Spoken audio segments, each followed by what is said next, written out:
Welcome back with a smiling face. Important note before starting, if you are a fan of audio stories, then our Patreon account is the best platform for you. Join us on Patreon for the best audiobooks ever. His Revenge. Episode 3. Chapter 18 to 25. Chapter 18. Azalea. I sat in the front hall listening to Junior and Leo tell me about their days at school. I sat Leo in my lap as he prattled on and on. Relief started to warm my senses knowing that they were none the wiser to what was happening. I loved Liam with all my heart, but sometimes I worried about our children one day being responsible for the harsh realities that come with being Alpha and Luna. I knew it was simply the way things were, but it didn't make my heart hurt any less knowing my sweet, innocent children wouldn't be before they were ready. When Lissa arrived, Leo hopped right off my lap and ran to her. She scooped him right up, clearly thrilled to be spending time with them. He asked her if he could go get Missy and she set him down. He took off up the stairs without another word. Liam came into the hall and kissed his mother on the cheek. "Junior, let's go put your things in the car for Grandma," Liam said. Junior jumped at the opportunity to do a big boy job with his father. "Has the culprit been located yet?" Lissa asked me once Liam and Junior were out the door. I turned to her. Of course, she knew. I schooled my features. "We are handling it," I told her. "Are the rogues being investigated?" she asked. "Lissa, please. Liam and I will take care of the situation," I warned. The former Luna was not as pushy as her mate when it came to affairs of the pack, but she still seemed to think that Liam and I would fail at protecting the pack. She eyed me carefully. "You have surprised us in many ways since becoming Luna, Azalea. But Robert and I can still worry that our son's preoccupation with your safety and well-being can cloud his judgment as Alpha," she said. Her tone was condescending, and it plucked my nerves. I stood up from my seat, ignoring the pain in my side. "Lissa, I have been leading this pack by Liam's side for over 6 years now. I appreciate your concern, but it is unfounded. We are doing everything possible to find the culprit behind the attack. The information is in the hands of those necessary. I would appreciate it if you would allow Liam and I to do our job as Alpha and Luna," I finished as Liam came in the door. He eyed Lissa and I carefully as he approached. Missy and Leo made their entrance at the same time with Vlad in tow. "All ready?" Leo chimed. "Alpha's den home decor." I looked at Missy who was holding hands with Vlad. He was also carrying her small bag. I raised an eyebrow and he set the bag down. He whispered something in her ear before letting go of her hand. "Alpha, Luna," he said, bowing his head. He hurried past us and out the door. I looked at Liam whose face was tight. I knew it bothered him relentlessly to see Missy so attached to Vlad. "Why don't we get going? You kids can help me make dinner for Grandpa tonight," Lissa said in a pleasant voice. She was back to doting grandparent instead of disapproving mother-in-law. I bent down and hugged both boys tightly. "Have fun," I told them, kissing each other their cheeks. "Bye mommy. Keep my baby safe," Leo said as he broke away and went to his grandmother. I gave him a smile. He was excited for his baby sibling. I turned to Missy. "Please behave," I asked her softly. She nodded. "Mind your grandparents for the weekend and I will let you spend a whole week at the inn this summer," I promised. Her face lit up with excitement.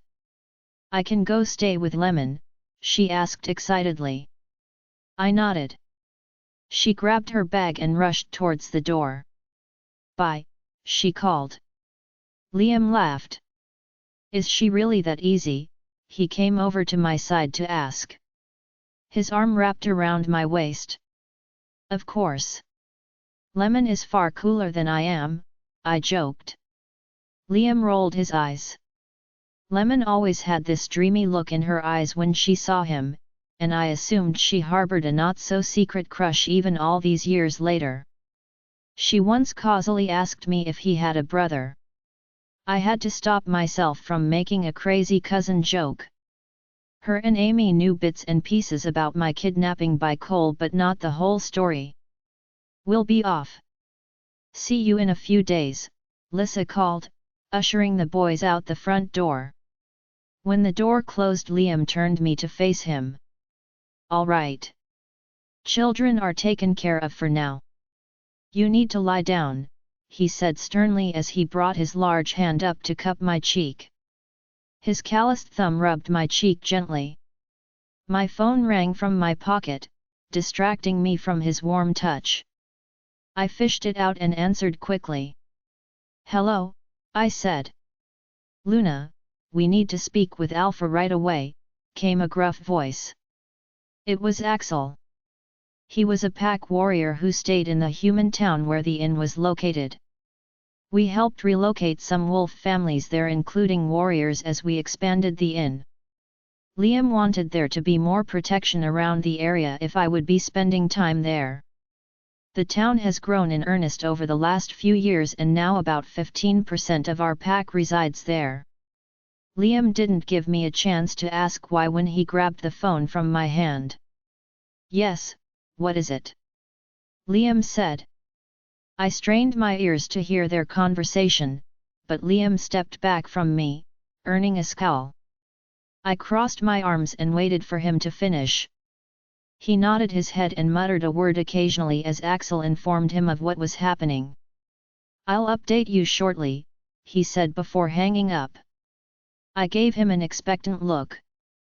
There has been a problem, he said.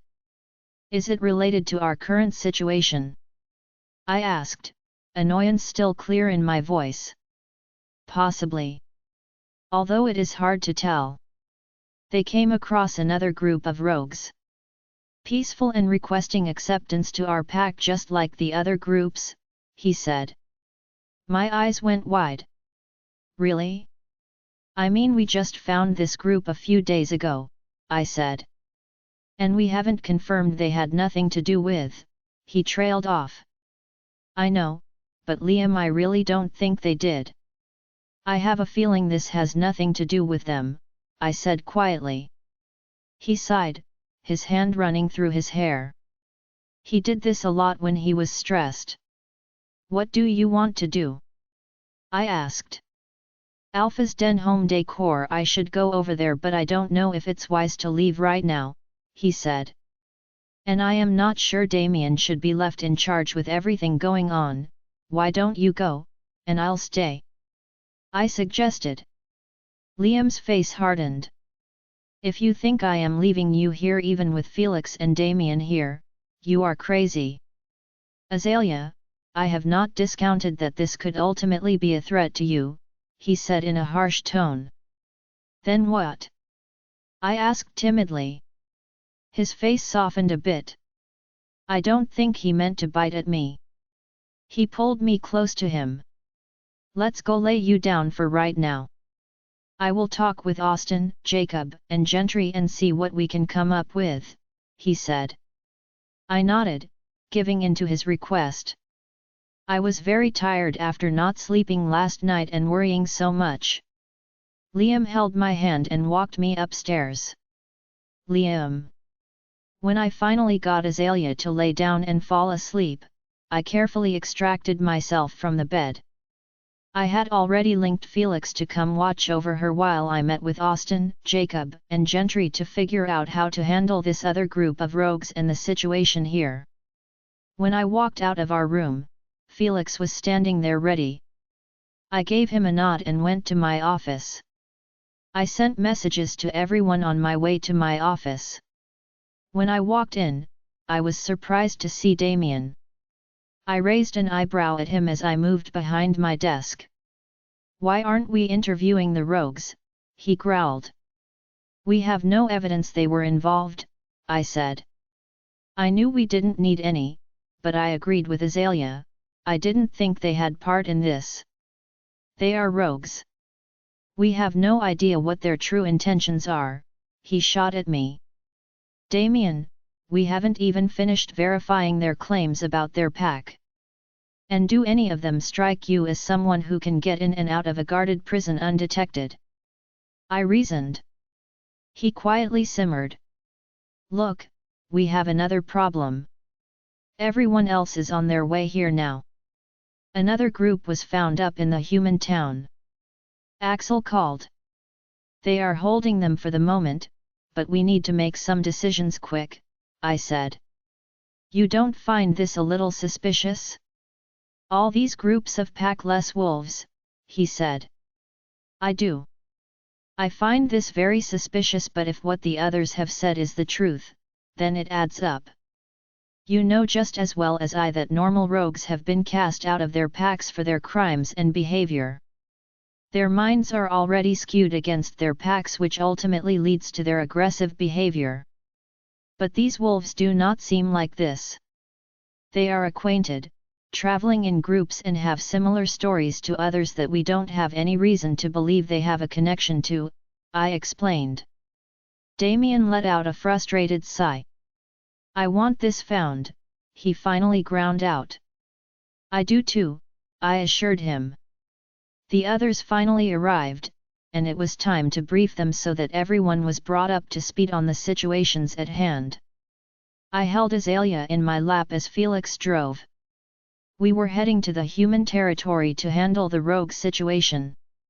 There was no ideal way to handle everything, so I decided to go handle the rogues myself while we were still searching for clues about Gwen's murder.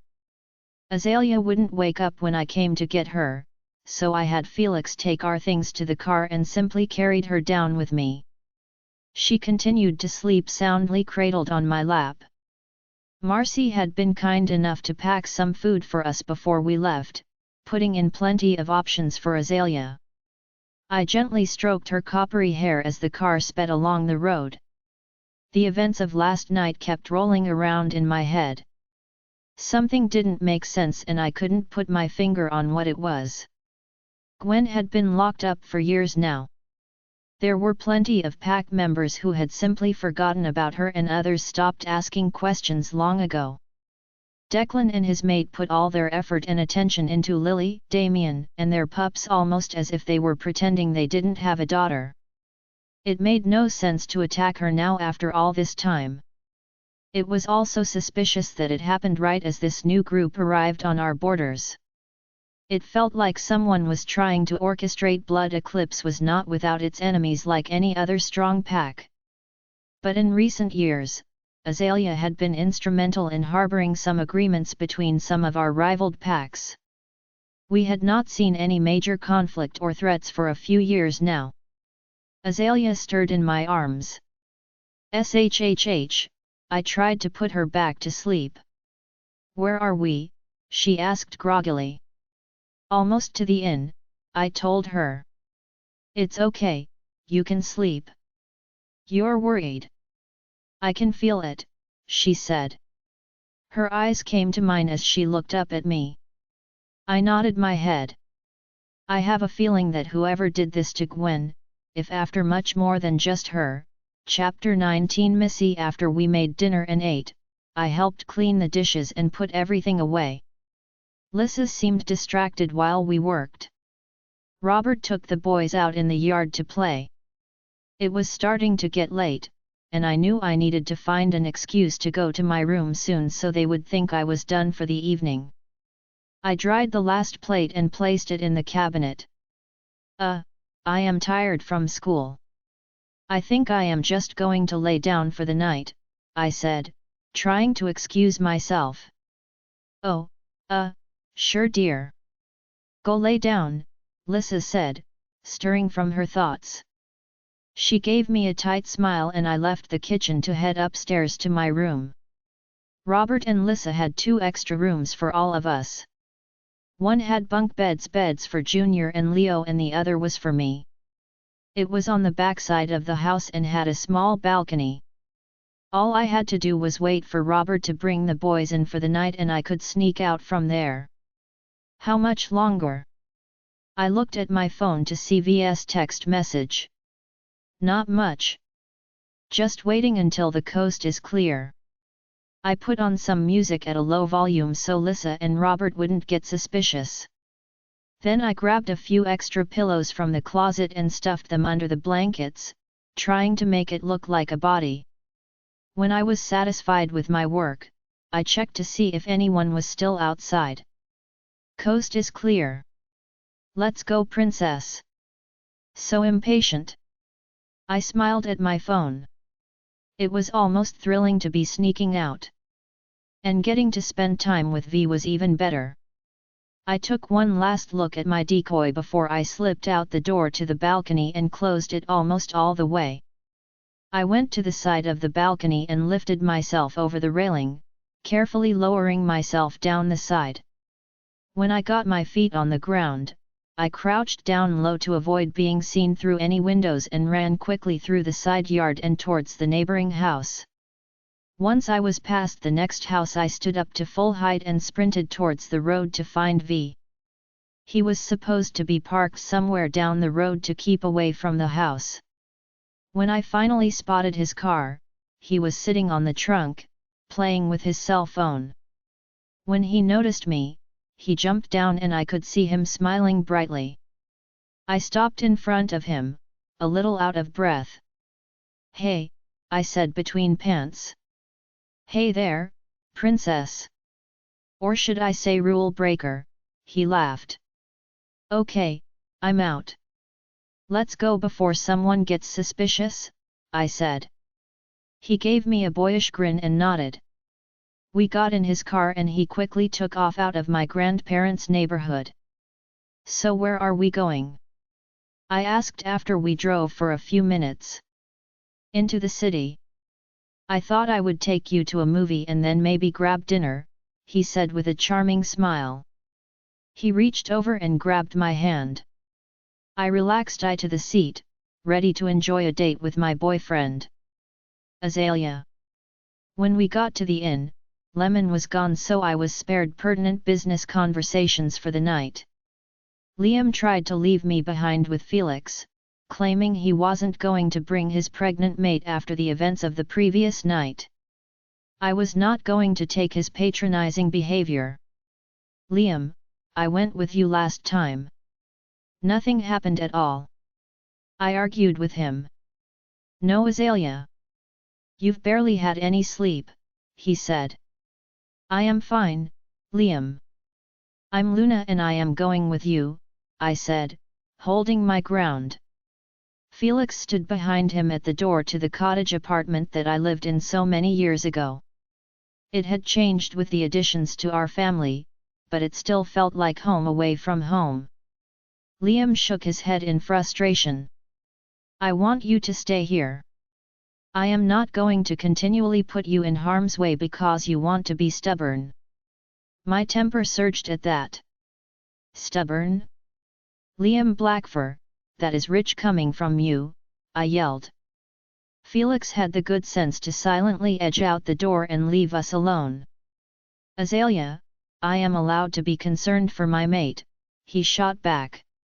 "And I am allowed to accompany you to handle pack matters as your mate," I argued. He turned away from me, running his hand through his hair. This was a distinct sign that I was flustering him. He took a deep breath and his shoulders slumped, but it didn't make my own anger subside. He turned back around and closed the distance between us. His hands came up, wrapping themselves around the back of my neck, gently holding my face.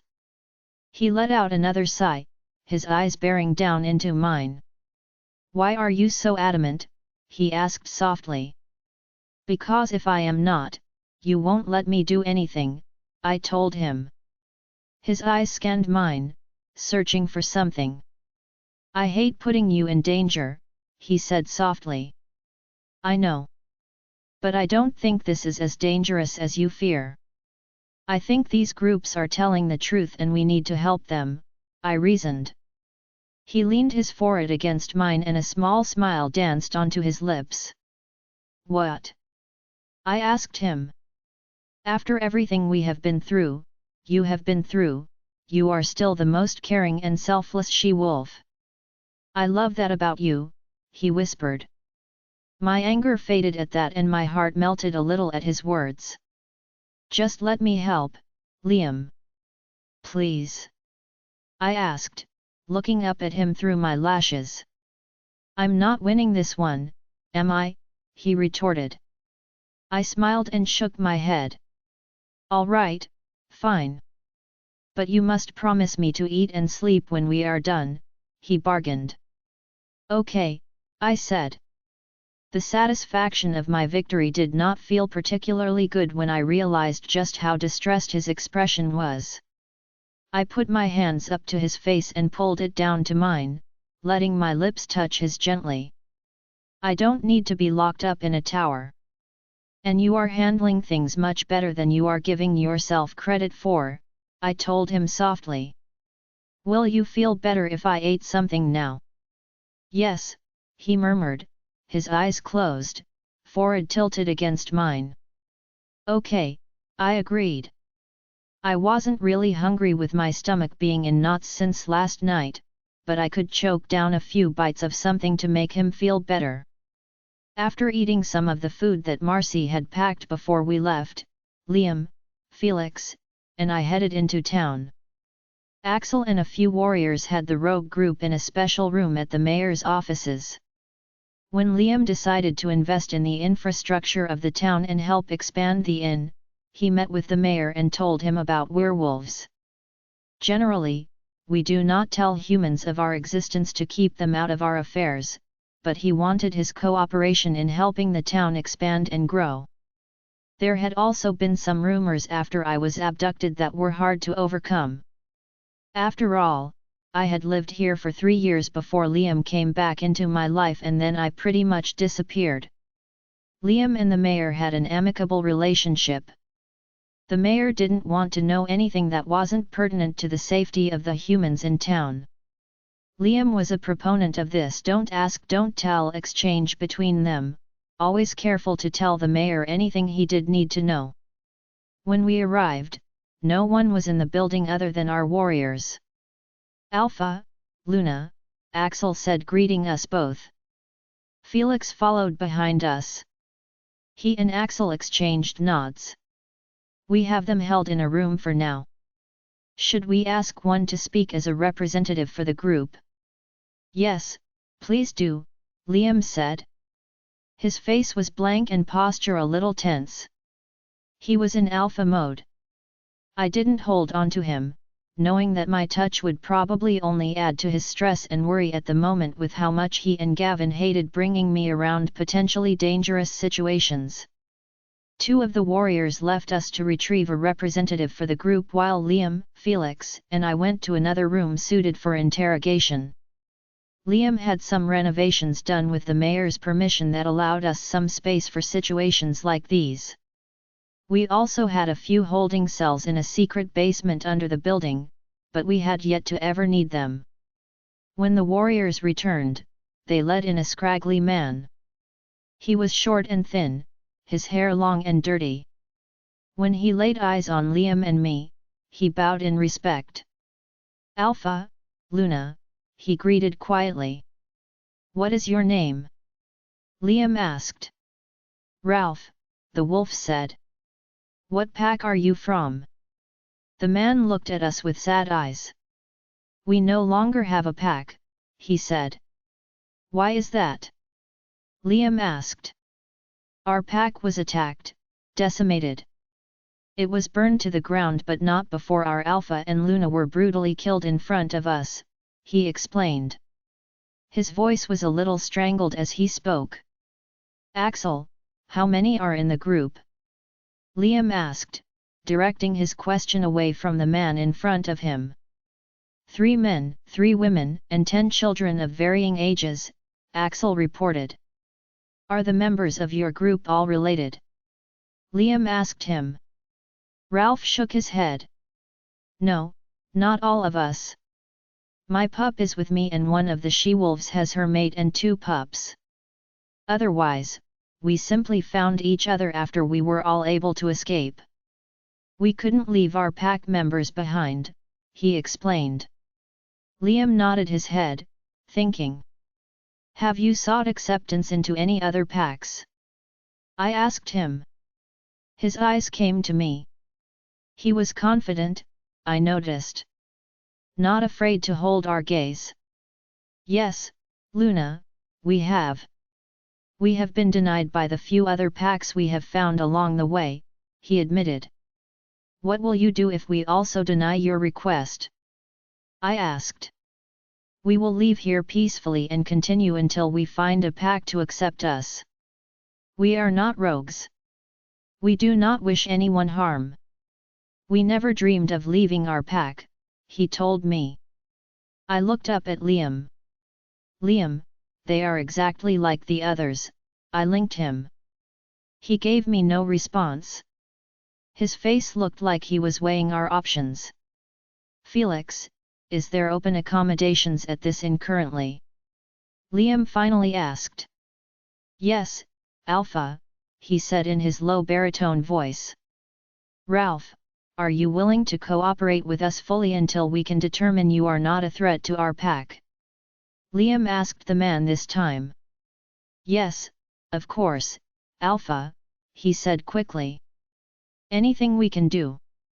To begin, I want the name and location of your former pack, the name of your Alpha and Luna, then all the names and birthdays of your group members, Liam demanded. Ralph nodded.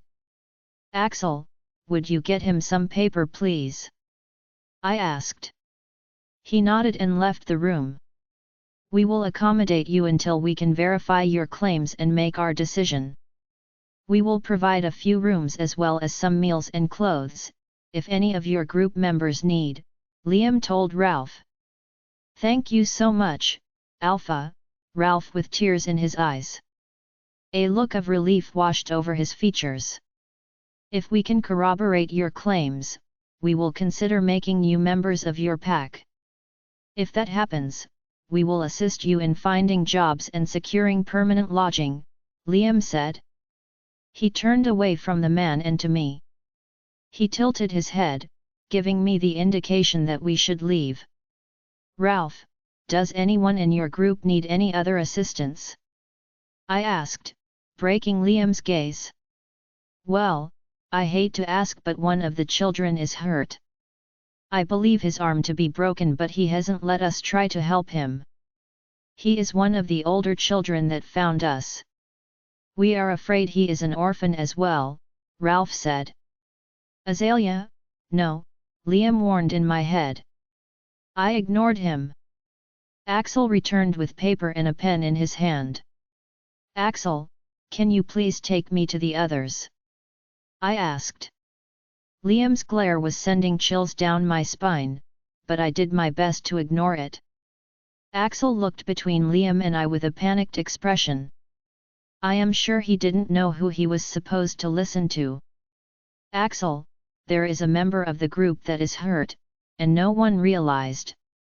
I would like to look at the boy before I leave for the night to determine if he needs immediate medical attention, I said a little more sternly this time. Goddess, Azalea, don't even think about it. You are pregnant. Liam threatened in my head. Axel nodded, swallowing hard. He turned and left the room and I followed him quickly before I could be stopped. Felix was right on my heels. Axel led me to another room that had a few warriors around. He opened the door and we stepped inside. Felix and the warriors in the hall were eager to follow inside. Good evening. My name is Azalea, and I am the Luna of Blood Eclipse. Your traveling companion, Ralph, told me there was a young man amongst you that may have a broken arm. I said to the group gently. All their eyes were on me. One of the women stood up.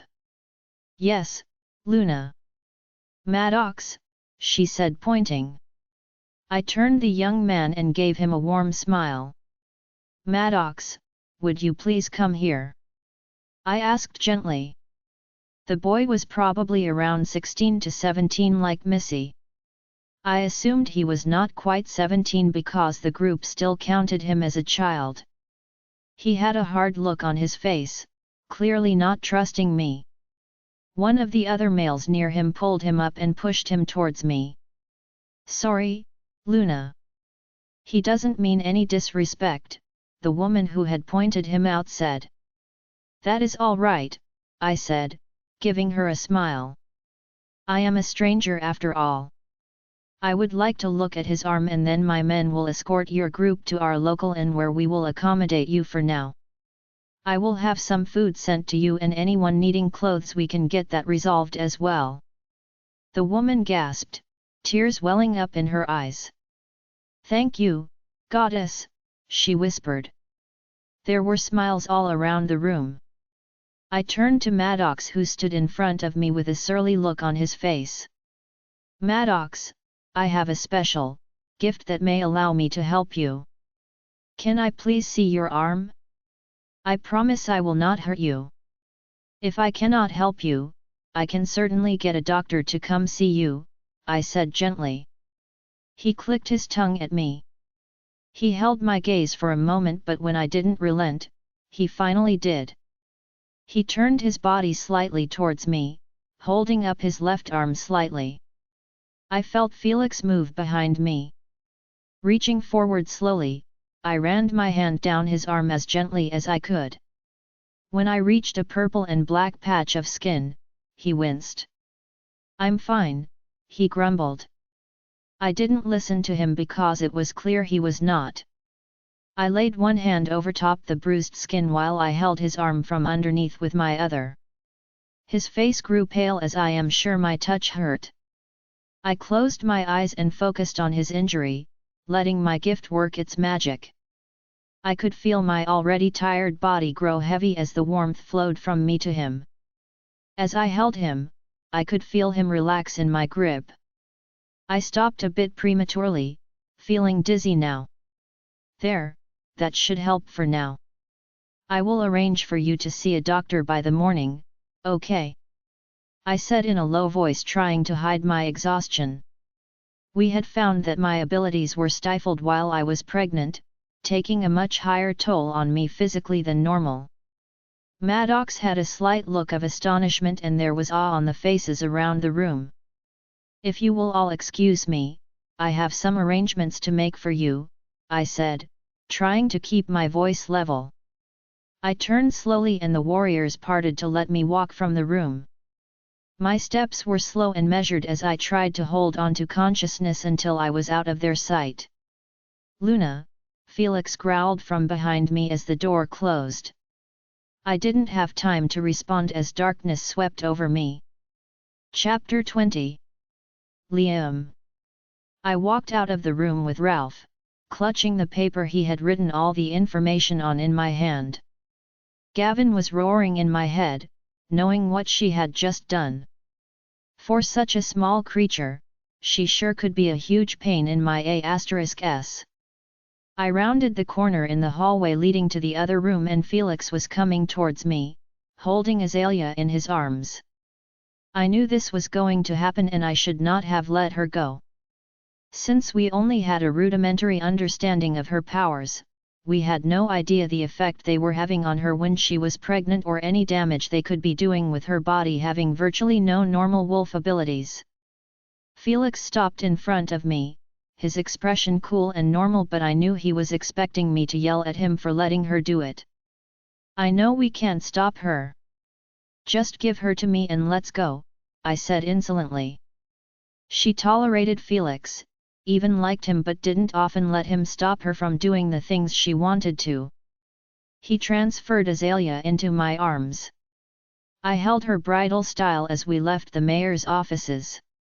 Gavin was ranting about scolding Azalea as soon as she woke up for this, so I tried to push him away. She was definitely getting an earful from me when I knew she was okay. For once, I was glad we drove between the inn and here. Azalea wanted to walk but she looked so tired still, I insisted that we drive. Felix opened the rear door for me, and I folded inside, clutching Azalea tightly. "We will bring the rogues to the inn within the hour," Axel linked me. "Felix, have the night staff at the inn prepare 4 rooms for the group when we return," I ordered as we pulled out onto the street. "Right away, Alpha," he said in his monotonous voice. I sighed as I looked down at my mate. She was so stubborn but so ready to sacrifice her own self to help others. Part of me couldn't be mad at her for helping a kid with a broken arm. I am sure it was hurting for who knows how long, and by the sounds of it, no one in the group was equipped to help him. Even with our ability to heal, a bone not set correctly can hurt tremendously. My mind turned to the mysterious person attacking these packs. Ralph gave an almost identical description of events as Graham had, as well as the one the Langston relayed from his group. Whoever this was, they were on a mission. These events happened weeks ago, so who knows how many he had come after since then and where all these displaced wolves were. I did notice how each group had more children than adults. I wondered if that meant the culprit had some semblance of a conscience. I was jarred from my thoughts as Felix parked the car at the side of the inn closest to the cottage. I offered many times to have a suite built for our own use at the inn, but Azalea always brushed me off, saying she liked our little respite at the cottage. I got out of the car and carried her back to the cottage. Once inside, I laid her on the bed and covered her up. I knew she was going to sleep until at least morning after healing the boy. He better have been grateful. I stopped letting her use her gift during her first pregnancy. It was too risky for her and the baby, and seemed to take a much bigger toll on her while she was pregnant. I woke up to the smell of coffee. I rolled over to see Azalea coming towards me with a mug in her hands and shy smile on her lips. "Good morning," she said softly, climbing onto the bed and handing me the mug as I pulled myself up into a sitting position. "Morning," I said before taking a sip. Azalea climbed over top my lap and gave me a pouty look. I raised an eyebrow at her, still annoyed with her actions but happy that she was feeling better. "Are you mad at me?" she asked. "Maybe," I grumbled. She leaned forward, kissing my cheeks. "I healed a broken arm, Liam.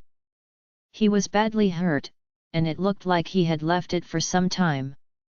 He isn't even of age yet and he was healing slow," she said softly. "And what if it hurt you?" I asked her. "We have doctors, Azalea."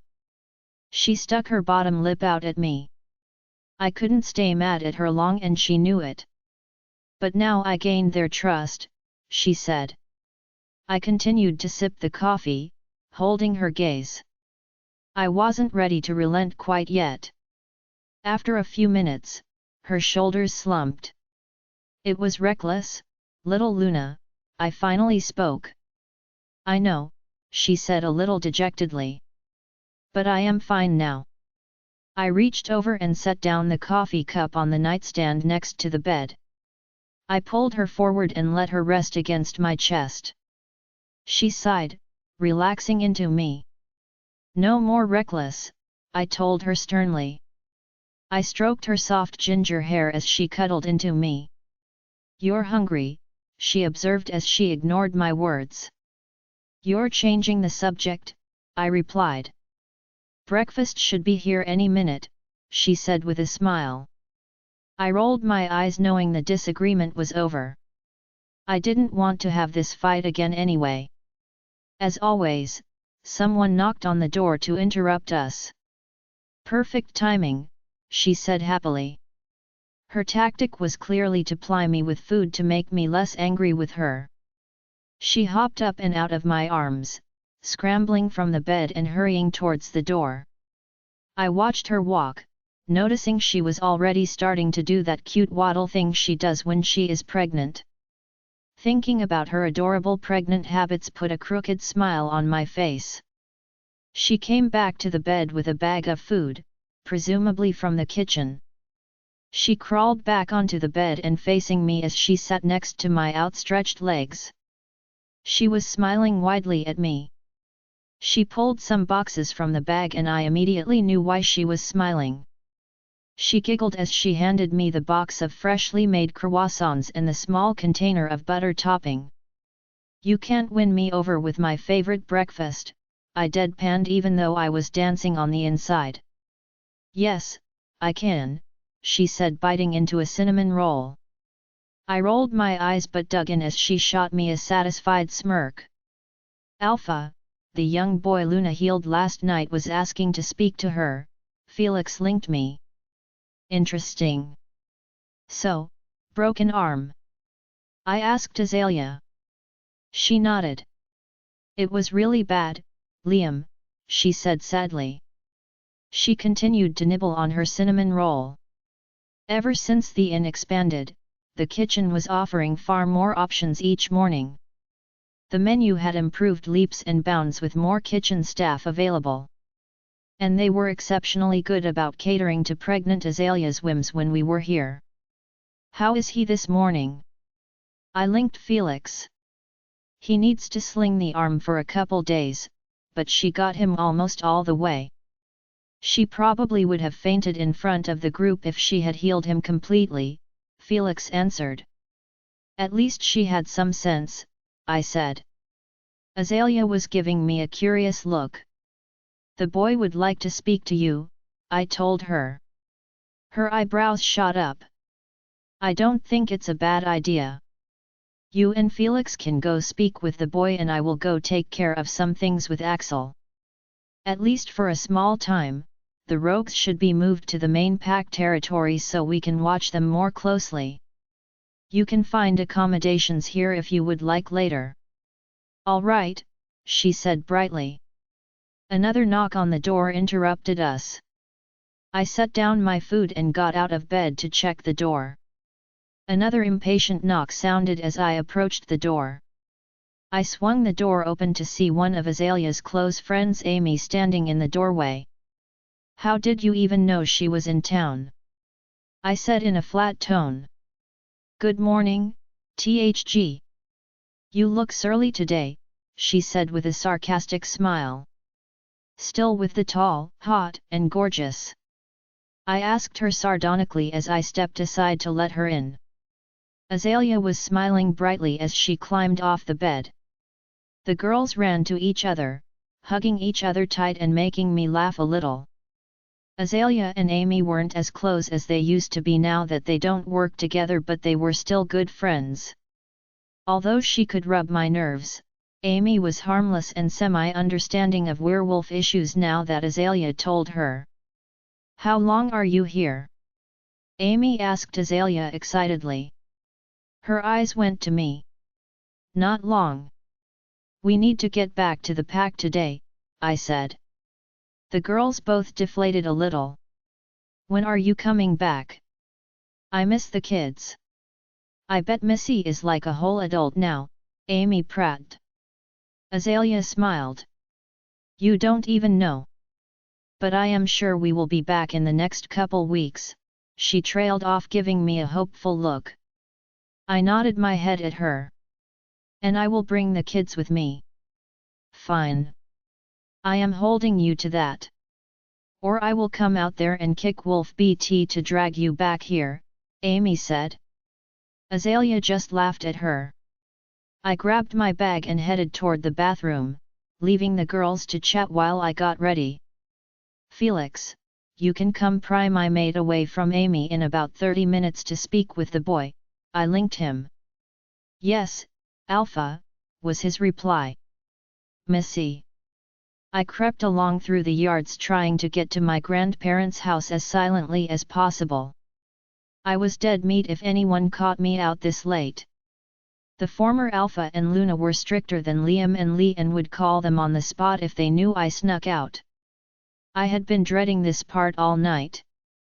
Getting out was easy, I wasn't sure getting in would be the same. I finally reached my grandparents' house and sprinted to the balcony porch I had climbed down. Climbing up silently was the tricky part.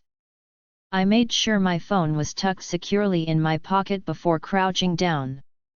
I sprung up from my heels and extended fully, managing to grab onto the side of the porch. I hung there for a second, letting my body swing back and forth. After a moment, I slowly pulled my body up enough so I could reach up and grab onto the railing that prevented someone from falling off from above. I got both hands onto the railing and started to pull myself over as carefully as I could. I managed to swing my body over the railing and softly plant my feet on the deck boards. I sighed in relief, thinking that I was in the clear. I slid the door open slowly but stopped when I noticed the figure sitting on the end of my bed. The light switched on and I was staring directly into my grandfather's angry eyes. "Where exactly have you been?" Chapter 21. Azalea. Amy and I chatted while Liam went to get ready. When he emerged from the bathroom, I couldn't help but let my eyes rake down his body. Amy just laughed and made a joke about pregnancy hormones, if she only knew. Soon, Felix was at the door and I was supposed to go up to the inn and speak with Maddox. I was curious as to what he had to say. Felix and I worked our way up to the inn. We headed in the back door to the kitchen. Now that breakfast was over, Maddox was supposed to be waiting for me in the dining room. I eased my way through the busy kitchen, the staff getting ready for lunch. We now had a decent number of staff at the inn. We were no longer the small place that the old man had started with his wife. We felt less like a bed and breakfast and more like a functional inn now. Felix had to try and make himself smaller and move sideways through the kitchen, so he didn't disturb anyone. When I pushed through the kitchen doors, I saw Maddox sitting at a table facing away from me. I could tell even at this distance that he had cleaned up well last night. His dirty blonde hair was far less brown now and he had on a clean shirt. I noticed the sling over his shoulder and gave Felix a questioning look. "You almost got him completely. He will only need to leave it like that for a few days," Felix muttered to me. I nodded. I approached Maddox as he turned to me. He nodded his head respectfully. "Good morning, Maddox," I said nicely. "Good morning, Luna," he said. "I was told you wanted to speak with me," I asked as I sat down across from him. He nodded his head and I waited for him to begin. Felix stood behind me and Maddox looked between him and I nervously. I turned to Felix and said, "Would you mind giving us a moment? I am sure you can still perform your duties from the doorway over there," I said, motioning to the doorway leading to the sitting area and reception desk with a sly smile. He narrowed his eyes at me and stepped away. I turned my attention back to Maddox. "I apologize. My mate can be serious about my protection. He's really a giant softie," I said with a smile. Maddox slowly nodded his head. "For some reason, I just don't believe that," he muttered. I stifled a small laugh at that. "So, what did you want to talk to me about?" I asked him. "First, I wanted to thank you for," he trailed off, looking down at his arm before looking back up at me. He cleared his throat and continued. "I also wanted to ask something of you," he said a little more boldly this time. I raised an eyebrow. "Okay," I agreed. "And what would you like to ask of me?"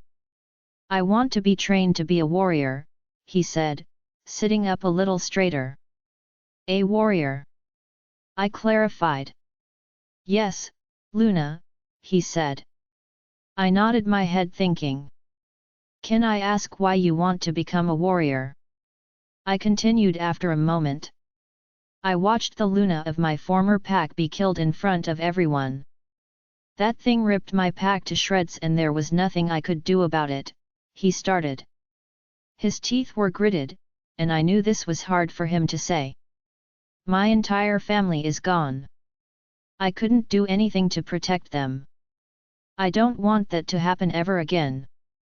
If I am lucky enough to find my mate, I want to protect them and my pack from harm," he finished in almost a whisper. I peeked over my shoulder at Felix, who had to be listening to our conversation but got nothing from the passive look on his face. I reached across the table and clasped Maddox's hand in both of mine. "Maddox, that is very noble, and I understand your reasoning. But I want to be clear about something. Warriors risk their lives every day and risk not coming home to their mates. The pain of losing a mate oftentimes kills the mates of our warriors. That is the choice you could be making," I said. This reality was all too real for me, as that is how we ended up adopting Missy. He nodded his head. "There is a chance my mate died before I even got the chance to know her because I am not 17 yet. What are the real chances that my mate resides in your pack?" "I don't think I will be lucky enough to find my mate, Luna. But if I do, I want to be able to protect her," he said confidently now. I said. I admired his confidence. I took in his appearance. He was a good-sized kid. He had broad shoulders but was a little on the thin side. He was pretty tall if I remembered from last night correctly. He probably hadn't ever had any sort of combat training in his old pack if I had to guess. I bit my lip thinking about our warriors. They start training around the time they get their wolves, so by the time they come of age, they are strong and capable. Well, this is definitely something I will think about. If I am being honest with you though, our warriors start training much younger than you, and it would be the alpha who needs to give you permission, I told him finally. His shoulders slumped a little for a fraction of a second. "I will train harder than anyone else and I am a fast learner." "I wouldn't let you down," he rebounded quickly. I let out a small chuckle. "All right. I will talk to my mate about it once we have verified your group's identities," I said with a smile. "Thank you, Luna," he said, bowing his head. He gave a look over to Felix. I stood from the table, saving him from awkward social graces. "I need to be getting back. You will all be moving over to the main territory of our pack today, I believe," I told him. His eyes grew wide. "This isn't your pack land?" he asked. "Well, it is, but this is more of a human town on the edge of our territory. We support the town with some of our pack population, but the majority of our pack members live elsewhere," I said, smiling. "Wow," he said. "We will talk soon," I said in farewell as I moved towards Felix. He turned and followed me to the front of the inn. "Shall we go collect Liam?" I asked him. Felix nodded. It was not until we were walking across the parking lot towards the SUV that Felix spoke. "Kid has promise. He has a good heart," he said in his low, monotonous voice. "I agree," I told him. "I think he would make a great protégé for you." I smirked as he opened the car door for me. I caught him stiffening slightly at my words but didn't grace me with a response. "Liam, what did she do?" I almost yelled at my mother as I spoke to her over the phone. We were on our way back to the pack house and I wanted to check on the kids. "She snuck out, Liam," my mother said. "Your father noticed. He was waiting for her when she returned. I finally got it out of her this morning that she went on a date with her boyfriend." I growled at that. "She snuck out of your house to go on a date with Vlad?" I gritted through my teeth. "Yes, it appears she did. She told me she was tired and going to bed early. I thought nothing of it after raising you. You were always training or sleeping, especially the last few months of high school," my mother prattled. "Where is she now?" I asked. "She is in the bedroom upstairs. Robert put an extra lock on the balcony door so she can't leave, and we took her cell phone," my mother informed me. "Good. When I get back, I am going to strangle that good-for-nothing. I was cut off by Azalea grabbing the phone from me. Lissa, she said. Would you mind having Robert drop her off in about an hour? I would appreciate it if you could keep Liam and Leo one more night, but I think Liam and I should deal with Missy immediately. Oh, I was going to deal with Missy after I dealt with Vlad. I had half a mind to call Abraham right now and make him meet me in my office with his son. Thank you, she said. Talk soon. Azalea hung up my phone and handed it back to me. Before I grabbed it, she pulled it out of my reach. You are not calling Abraham, she warned. His son is turning my daughter into a delinquent. Sneaking out of her grandparents' house? She is already grounded for goddess's sake. I boomed. I will speak with Abraham as I seem to be the only one calm about this right now, she said. You will get yourself under control, Alpha, she shot at me in an accusatory tone. I will not calm down. I argued. Liam, are you telling me you never snuck in or out of the pack house late or disobeyed your parents? She retorted. She was giving me that look like I was being ridiculous. That was not the same. I didn't have a girlfriend. I said. Oh, let's not even go down that road, she sighed. Look, you need to calm down because screaming at her is just going to make this all worse. Don't you think it is a little bit punishing that she came back to your dad in her room waiting for her and then he will be the one bringing her back? She asked. I rolled my eyes. From the personal experience of a young girl, your father is terrifying when he is angry. So am I growled. Azalea let another sigh and reached up to cup my cheek. You're her father. It's not your anger that is going to get through to her. Your disappointment will be what gets through to her, she said softly. She was right, but I didn't want to tell her that. I pulled her hand away from my face and kissed her palm gently. Fine, I said shortly. But I am still going to kill the boy. I stood outside Missy's room, waiting for Azalea to speak to her. I haven't been able to calm down enough, especially after my father gave me some choice words on his opinion of my parenting. He didn't have much room to talk. He wasn't a parent to me. All he did was train me and try to prepare me to be alpha. He was completely unaware of all the things my friends and I did growing up, good and bad. Azalea told me she would speak to Missy first before we both decided what to do.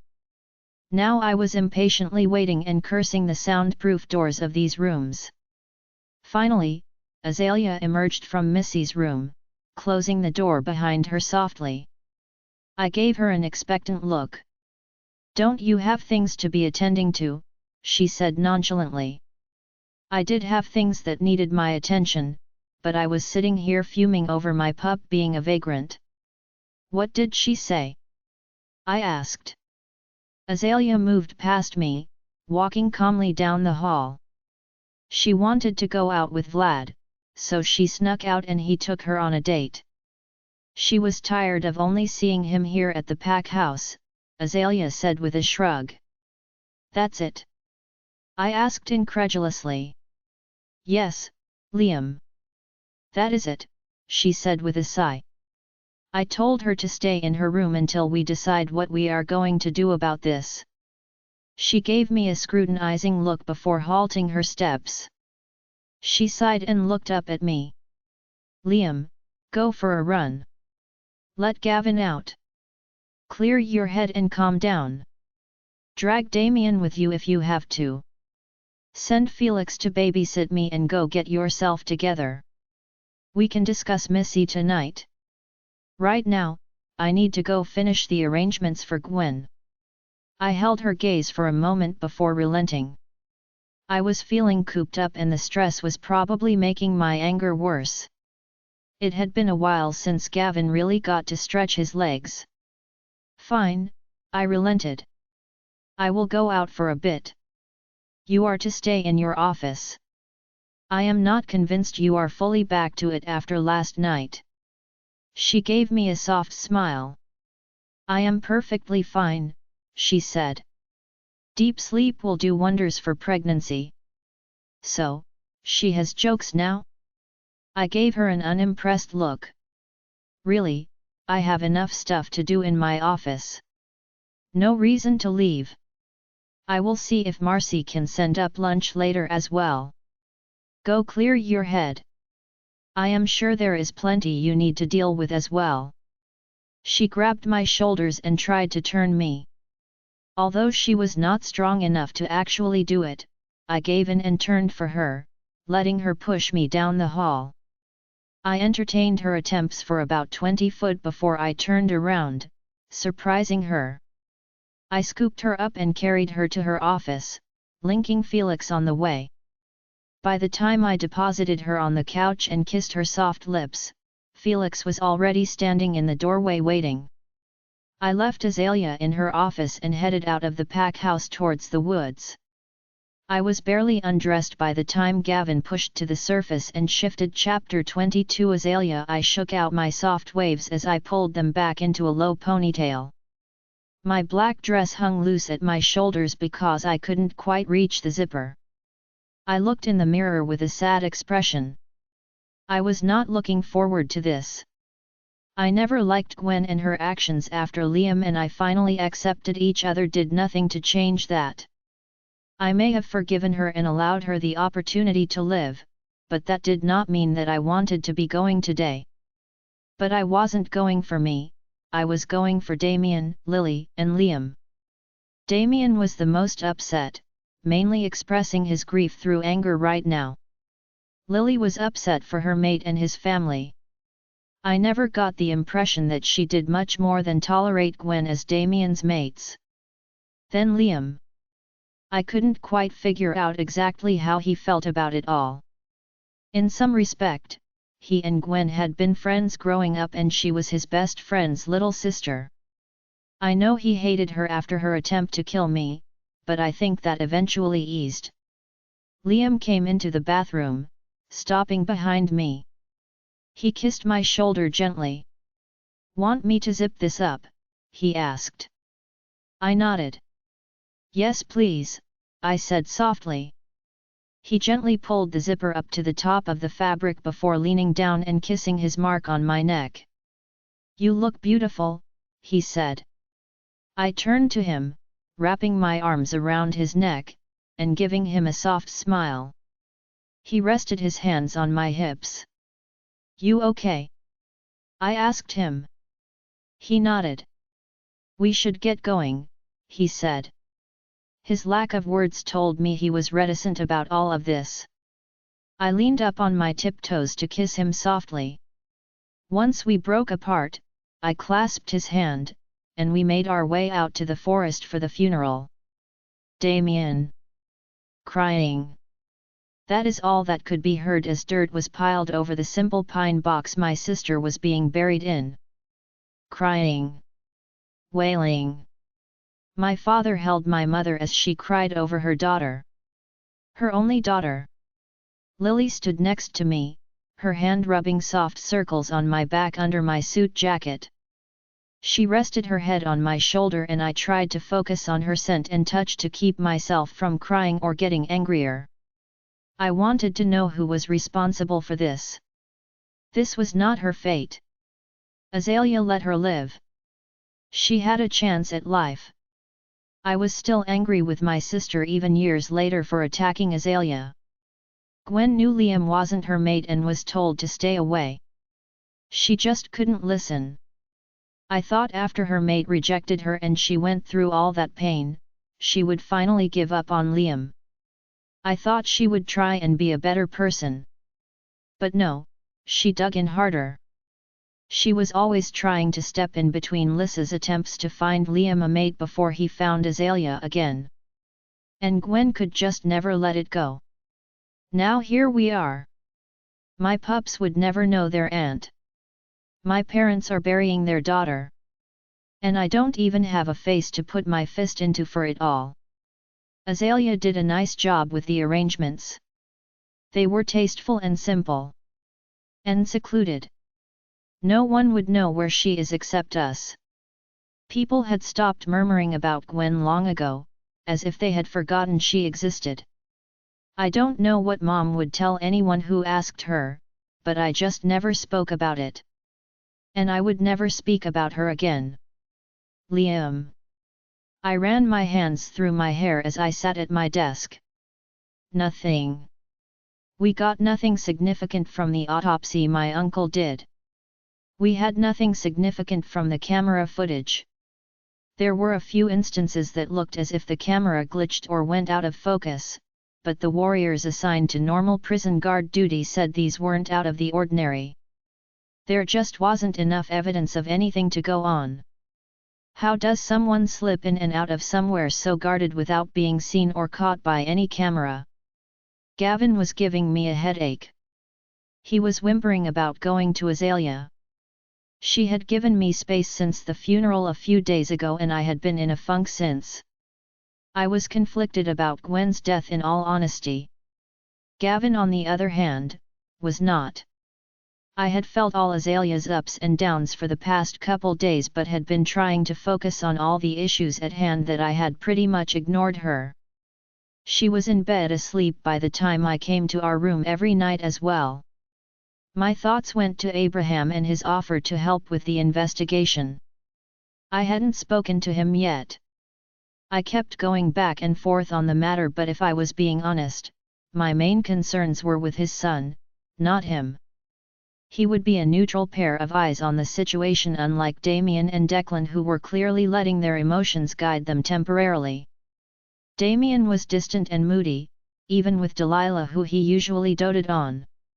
I could see the stress on Lily's face yesterday when I saw her. She was worried about him and I was too. I needed to find something soon before both of them went nuclear. Austin, can you send someone to find Abraham and bring him to my office? I would like to speak with him. I linked my Delta. Sure thing, he replied quickly. 30 minutes later there was a knock at my door. Come in, I called. The door opened gradually to Abraham. Good evening, Alpha, he said, bowing his head in respect. You asked to speak with me. I nodded. Yes, please come in and have a seat. I motioned towards the chairs opposite me. He obliged, quickly taking a seat. My mate brought it to my attention that you would like to help with the investigation. I asked, getting directly to the point. Yes, Alpha, he said. I think I could be of some use. And how do you know about this? I asked. Rumors spread when a pack house gets locked down, sir, he said in a respectful tone. I couldn't argue with that. What do you think of those rumors? I think all rumors have some basis of truth. But I do hope that they are all not completely true. Whatever they may be based upon, I would like to help solve the dilemma, he responded. He was smart. You have a background in investigation, if I do recall. Yes, Alpha. I worked with my previous PAX warrior team heavily. I have never been very fit or physically gifted myself, but I have an eye for things other people miss, he explained. I nodded my head. I watched him for a moment, mulling it over. With no leads, there was really no downside to letting him help as long as he could keep the information he was given under wraps. Alpha, if I may be bold for a moment, he interrupted my thoughts. I raised an eyebrow and he continued. I hope you are not letting my son's behavior cloud your judgment. I was unaware of your daughter's current grounding due to their irresponsibility. I would not have allowed him to go out the other night had I known he was encouraging her to break your rules. I appreciate that, Abraham. I won't lie to you and tell you I am very much a fan of your son's. But I am sure you can imagine that I would be protective over my daughter, I said. He nodded. Of course, Alpha. She is your pup, I expect nothing less. I have had a conversation with Vlad about his behavior and will be watching him more closely in the future, he said. I hope things can improve, I said in a measured tone. All right. I will accept your assistance in the investigation. That is wonderful, Alpha. I will do my best to help resolve this quickly, he said with a small smile. Go find Delta Austin and he will give you all the information you need. If you need anything, feel free to ask. Everyone involved will be informed to give you their full cooperation, I told him. He stood up, understanding that he was being dismissed. He left my office and I quickly linked Austin. Abraham will be helping with the investigation into Gwen's murder. Please fill him in on everything we know, I linked. Yes, Alpha, he replied immediately. Hey! Liam, he continued hesitantly. What, Austin? I shot back, wishing he would get to it. I know you got a lot going on and this has all been stressful. You should probably take some time for Azalea, he said. My brow furrowed. What do you mean? I asked him. She hides it well, but I know she is feeling lonely. Felix keeps trying to get her to stay put but she won't. Lily said she is trying to give you space, but she is worried too. Lily shouldn't be worrying about Azalea while she has Damien to look after. Just go to your mate, okay, he finally finished. He is right. I was being a total A*S while dealing with everything. Gavin was right and that also irked me. Can we go to mate now? He pleaded. I sighed as I stood up from my desk. Time to make up for days of unintentional neglect. I knocked on her office door and heard her normally sweet voice beckon me in with irritation. When I opened the door, she looked up from the document she was reading and said, "Oh," quickly. "Hello, little Luna," I said gently. "Liam, what's wrong?"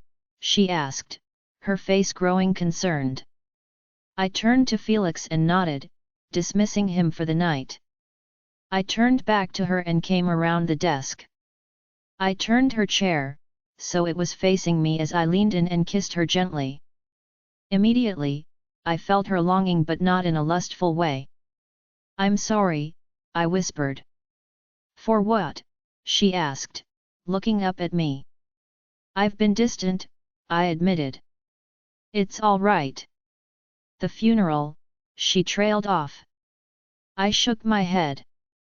"No, I have ignored you and that isn't okay," I told her.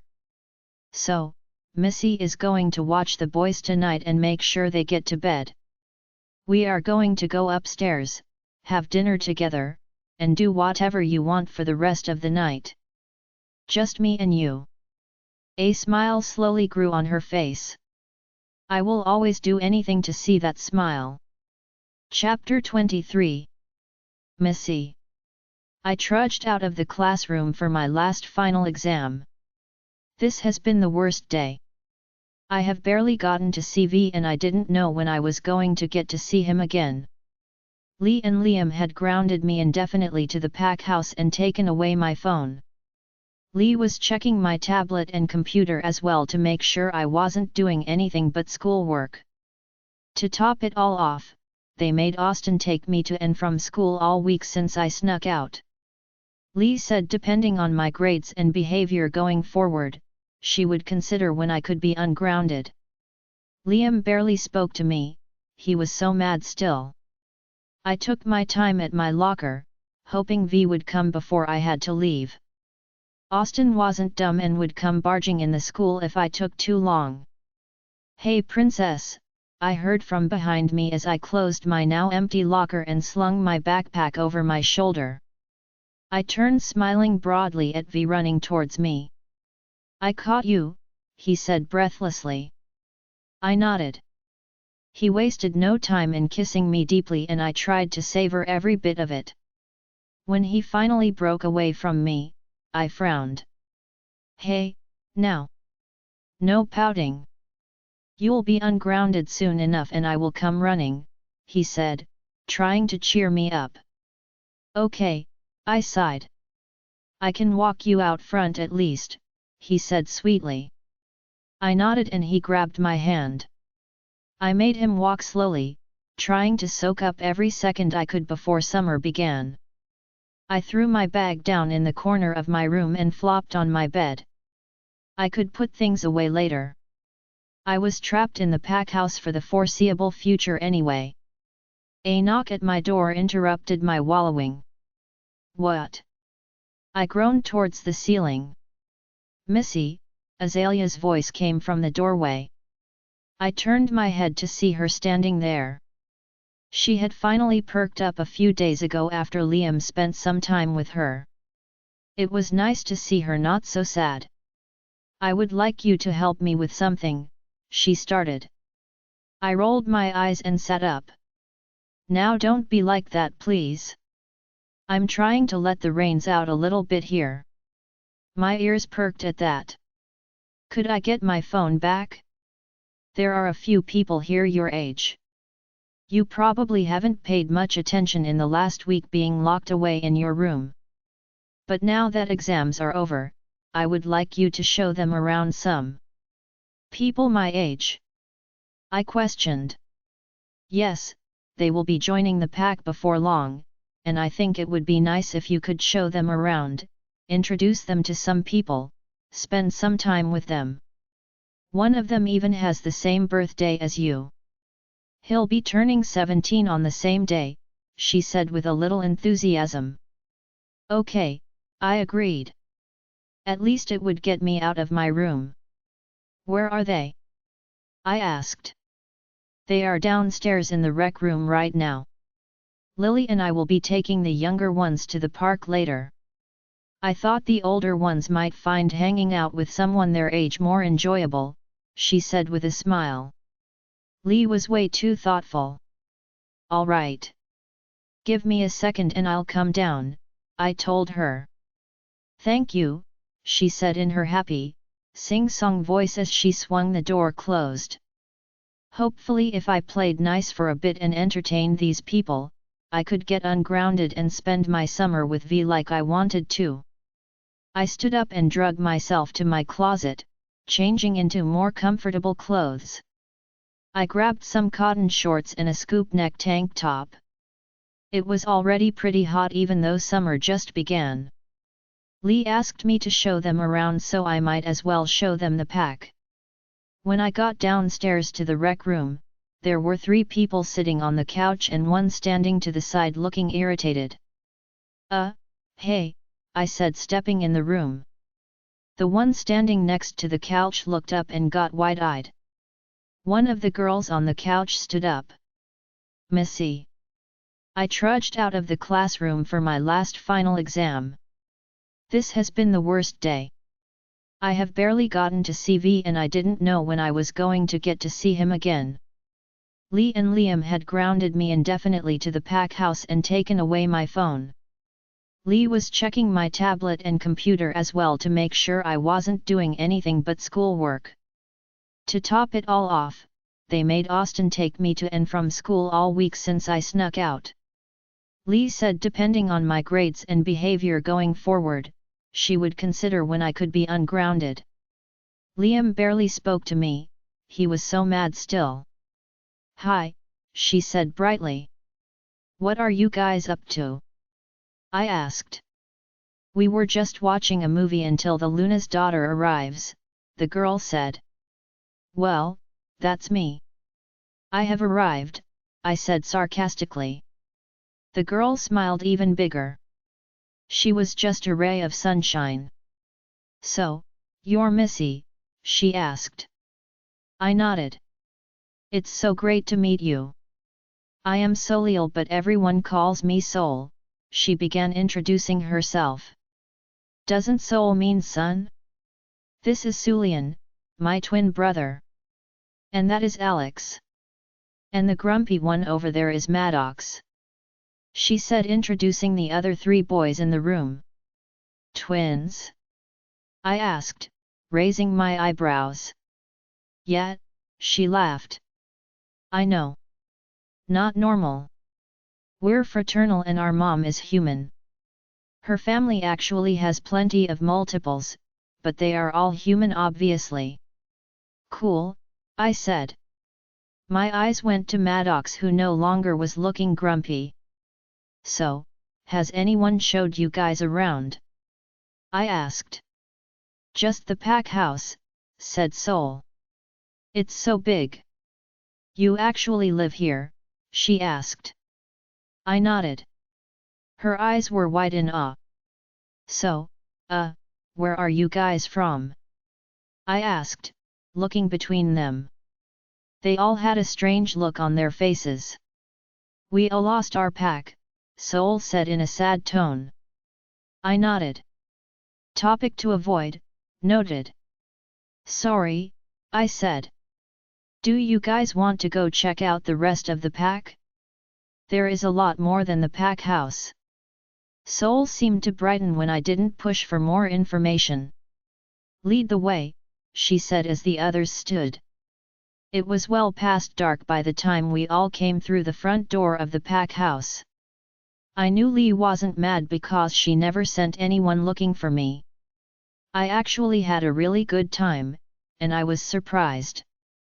I showed them a good portion of the pack. We talked and joked, getting to know each other. Sol may be the definition of sunshine, but her brother was her polar opposite. He was quiet and pessimistic but still seemed like a nice guy. Alex was friendly enough but a little too jockish for me. I found I got along with Maddox the best. He was down to earth and easygoing.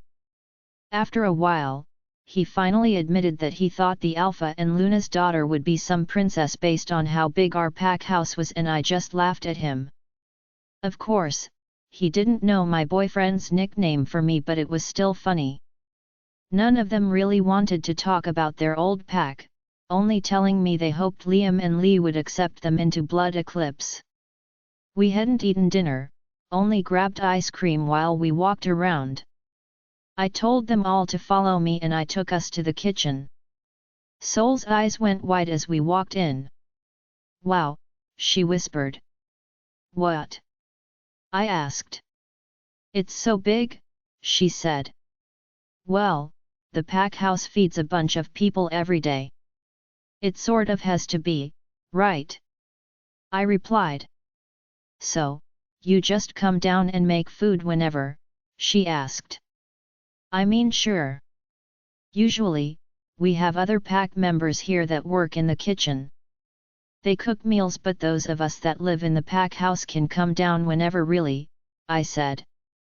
Lee is really serious about making sure everyone gets fed. Oh right.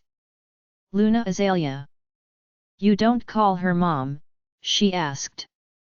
I moved over to the fridge as we talked, looking for any leftovers from dinner. Sol followed me, but the boys went to sit down at the couple of stools on the other side of the long island. No. Not really, I said. It had been a long time since I actually had to tell anyone about my parents. Is she not really your mom? Sol asked. Sol. Sulian shot at her. What? It's just weird. Who doesn't call their mom mom? She argued with her brother. I started pulling out some containers of lunch meat while they argued. Finally, I stopped them. Lee isn't my mom, well, my biological mother at least, I told them. All their eyes went to me and I felt weird for a second. It's not really a secret. I am adopted. My dad died defending the pack against some rogues when I was little. Then my mom, couldn't really take living without him. I trailed off for a moment, not liking all the attention on me. I ducked into the pantry, pulling out some bread. Missy, that is really sad. I am so sorry, Sol said, her cheery disposition dropping. Maddox gave me a strange look. It's okay. Really? I was practically living at the pack house and spending all my time with Lee anyway. So they just adopted me, I told them. Does that mean that you are the next alpha? Alex asked. She's a girl, she can't be alpha, Sulian said. Hey! Girls could be alphas, Sol argued. Sulian rolled his eyes at his sister. No, I won't be alpha, I said with a half laugh as I started laying out bread. I am spared that trapped. Lee and Liam's oldest son will be alpha cause of blood and all that. That doesn't seem fair, Maddox said. I shrugged. It doesn't really bother me, I said. Maddox gave me a contemplative look. I piled on the lunch meat, cheese, and some veggies onto the sandwiches while Sol, Sulian, and Alex argued over girls being alphas. Once I was finished, I passed sandwiches to everyone and they began to eat happily. I went to the fridge and pulled out some cucumbers and carrots along with the vegetable dip.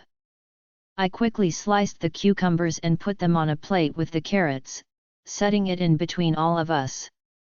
I didn't really participate in the conversation as we ate, feeling a little down. I was wondering when you would all show up, came Lee's voice from the doorway. I looked over at her smiling at us. She was in pajamas with her hair all messy on top her head and she held her little baby bump. Everyone else bowed their head to her. Sorry, we lost track of time, I told her. She shook her head. You guys are okay. I just hope you all had fun, she said to everyone. Everyone at the table smiled and nodded vigorously. Missy was an excellent tour guide, Sol chirped. Lee smiled wider. I am glad. When you are finished, make sure you clean up or Marcy will have a fit in the morning. Don't stay up too late, all right, she said. She turned to leave but I stopped her. Wait, I said. I turned and hurried over to the fridge and found what I was looking for. I went over and handed the bottle of cranberry juice to Lee. She gave me a warm smile. And how did you know? She asked. It was my turn to smile. Marcy bought them as soon as there was a rumor about you being pregnant. It was all you would drink with Leo, I told her. She leaned forward and wrapped me in a hug. Thank you. You guys have fun, good night, she said. She turned and left the kitchen. I went back to the group. She may not be your mom, but you definitely act like mother and daughter, Sol commented as she popped a carrot in her mouth. I shrugged. I have loved Lee since I was a little girl. She was always nice to me. I'm not tired yet, who is up for some movies? Alex asked. Chapter 24. Azalea. School had only been out for a few days now, and Missy was already a different kid. I stood at the back doors, smiling as I watched her play with Liam, Leo, Delilah, Lucas, and some of the younger rogue children. She was happy, carefree. It warmed my heart as I sat there sipping my juice. These rogues coming was probably the best thing that could have happened right now, at least for her. Because she wasn't allowed to do much, the only freedom we had given her was to spend time with them. I had warned her after that first night she showed them around that if I found out she was seeing Vlad, she would be right back to ultra grounded. Liam came up behind me and wrapped his arms around my middle, resting his chin on my shoulder. Watching the kids, he asked softly. I nodded. His eyes went to Missy, watching her for a moment. She seems so much better, he commented. I know, I said softly. I am going to give her phone back tomorrow. But I am still not going to let her out to see Vlad. He makes her make a lot of bad choices, I told him. All right. I think that is fair, he said. His lips came to my neck softly. Liam, I said. Yes, little Luna, he hummed. Not right now, I said as my body started to answer to him. I have to finish the party preparations and then call Lemon. I think she might have a literal heart attack if I don't give her answers about the kitchen remodel at the inn. Fine, he breathed, his warm breath fanning my neck. But I will be coming to find you later, he growled seductively. A shiver went down my spine as I nodded. His hands unwrapped themselves, and I felt him leave. In the past few days, he became increasingly anxious about the lack of progress in finding Gwen's killer. He was working through that anxiety in the bedroom. Although I wasn't one to complain, he and Gavin were exhausting me. I sat there watching the kids play for a minute more. I needed to start finding homes for all these rogues, but I had trouble figuring out what to do with all the orphaned children. These groups were such a motley. I also had not spoken to Liam about Maddox wanting to become a warrior. He has been a little distracted, and we hadn't discussed whether we had verified either group's claims about their former packs. Hey, Lily's voice came from behind me. I turned around to see my exhausted best friend. I gave her a small smile. Hey, I said. Lily stopped next to me, also looking out the window at the kids playing. She let out a small sigh.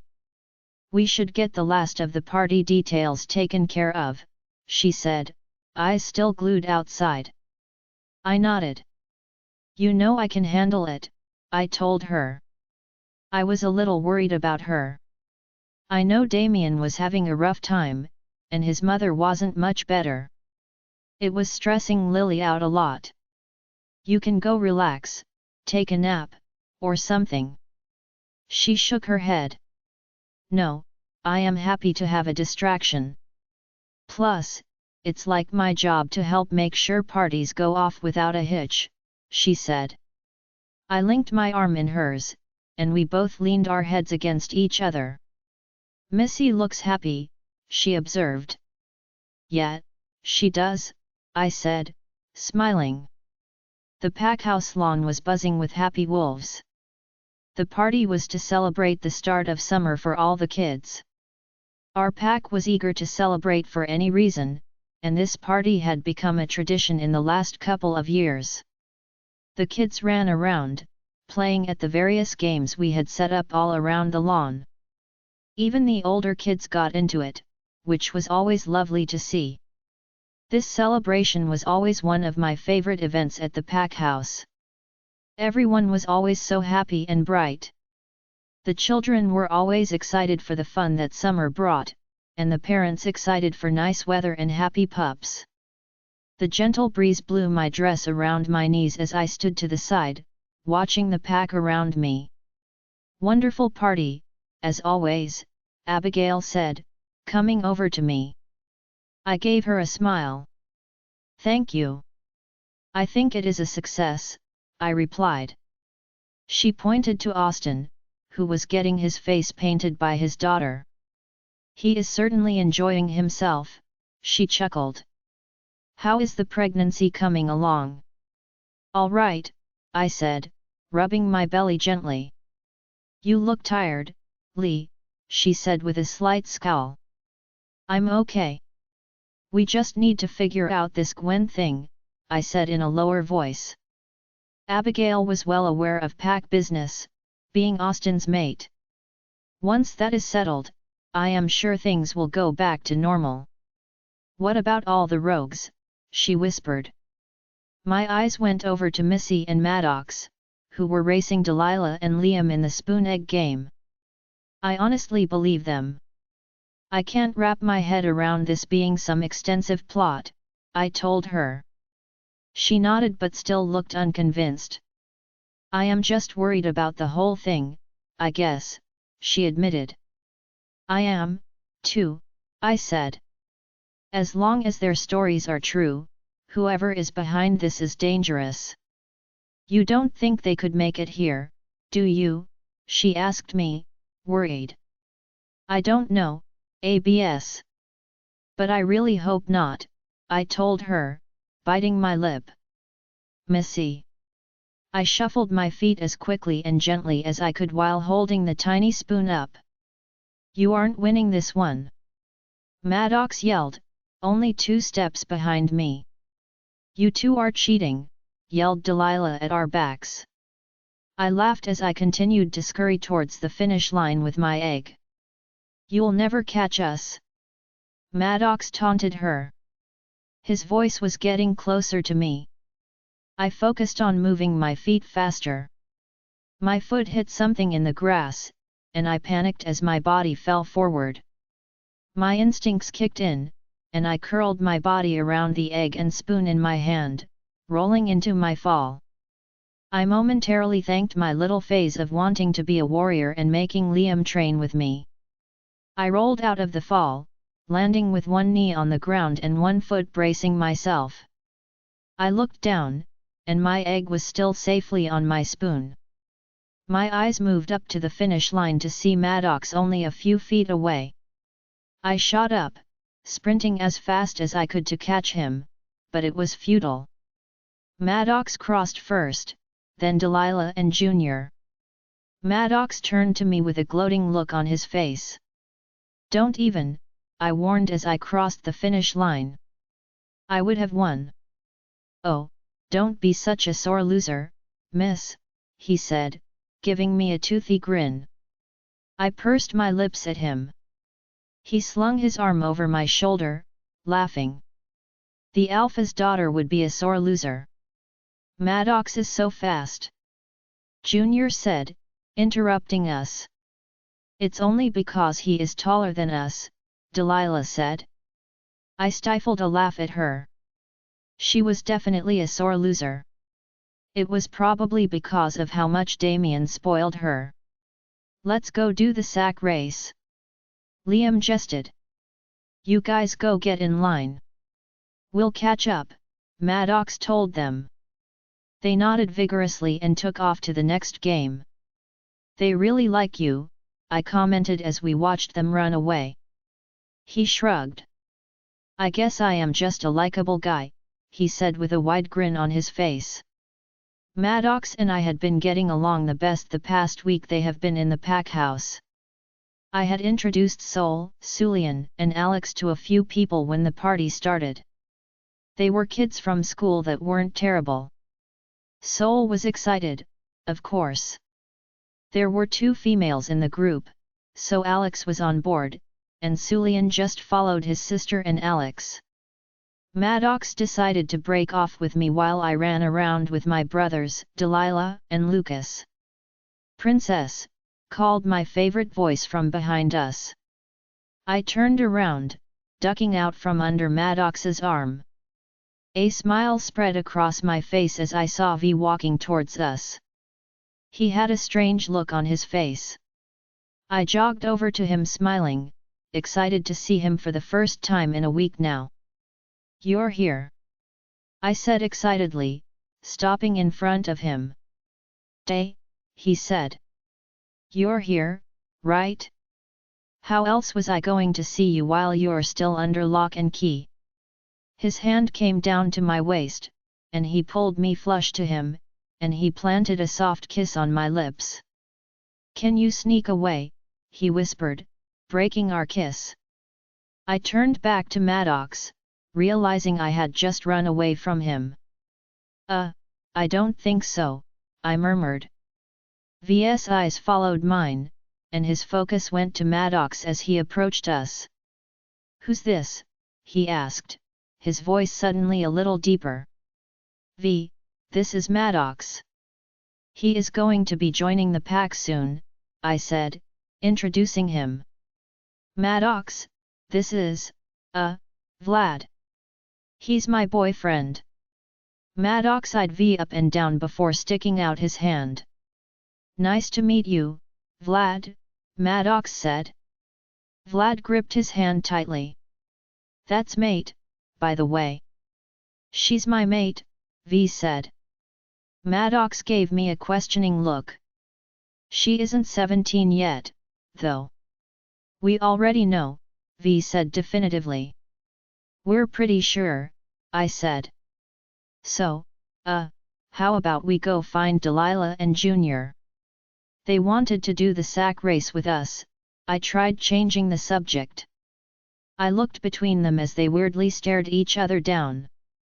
V finally spoke first. Of course, princess. As long as I get to be with you, he said as he slowly turned his face toward me and smiled.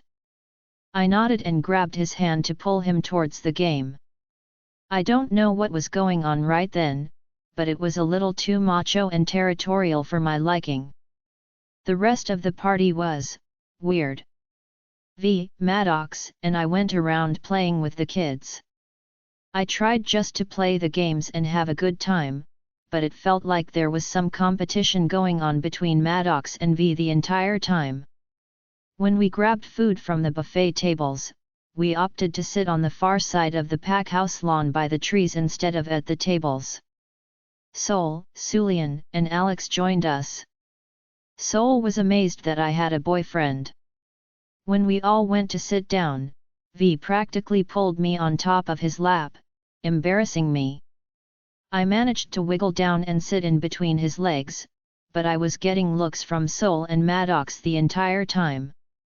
Shortly after we all finished eating, V's phone rang, and he said it was his dad and had to go.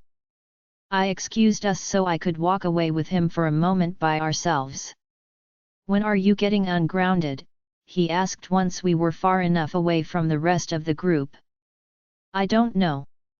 Hopefully soon. I've been doing everything Lee has asked and trying to be good, I said. I miss you, princess. Do you think they will let you out for a run or something? We can meet at the cabin, he asked. I bit my lip.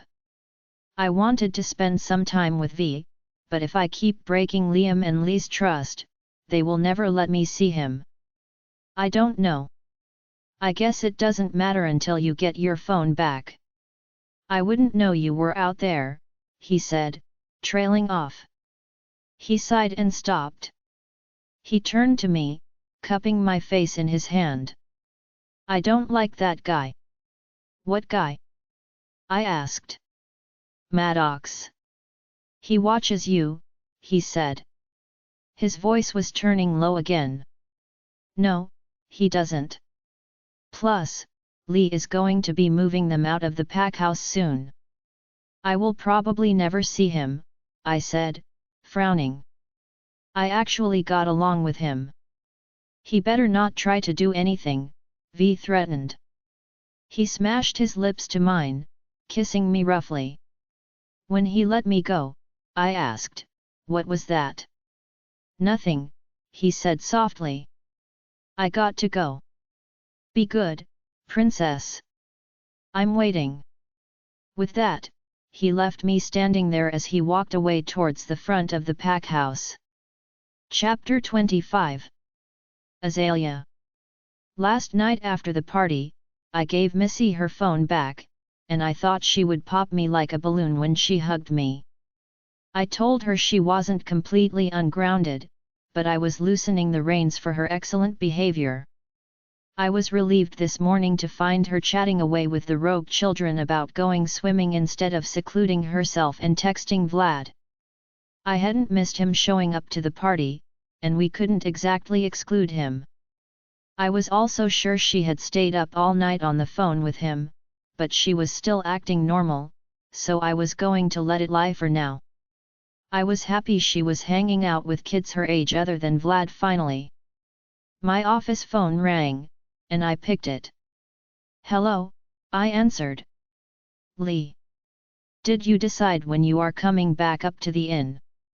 Lemon asked me, frustrated. The contractor is coming on Monday with the designs for approval. I looked at the calendar on the desktop of my computer. It's Saturday today. Why don't we come in tomorrow evening, and then I will be ready on Monday morning. I can bring the kids with me and stay for a few days, I told her. That will be great. I really want to go over some things with you, Lemon went on, all business. Lemon, I stopped her. Have you taken any vacation time yet? No, she said guiltily. I told you to put in for vacation. It's summer, and you're still so young. Go lay on the beach somewhere and sip fruity drinks, I toyed with her. She gave me a small chuckle. What boss encourages their supervisors to just run off on vacation? She prodded. The one that knows her treasured employee is still pining over the loser that dumped her 9 months ago, I said pointedly. No, I am not, she accused. What about taking Missy out shopping? Can I get you to take an afternoon off for that? I think she could use some girl time, I asked. Now that I will happily take time off for, she laughed. Okay. We will see you tomorrow night, I said. You, the kids, and your muscle, she asked. Yeah. Liam will probably stay home. He's swamped right now, I told her. Okay. See you then, she said before hanging up the phone. I looked up to Felix, who was, of course, watching me. No, I am not asking him permission. Everything is calm now, even if we haven't found anything on Gwen's killer.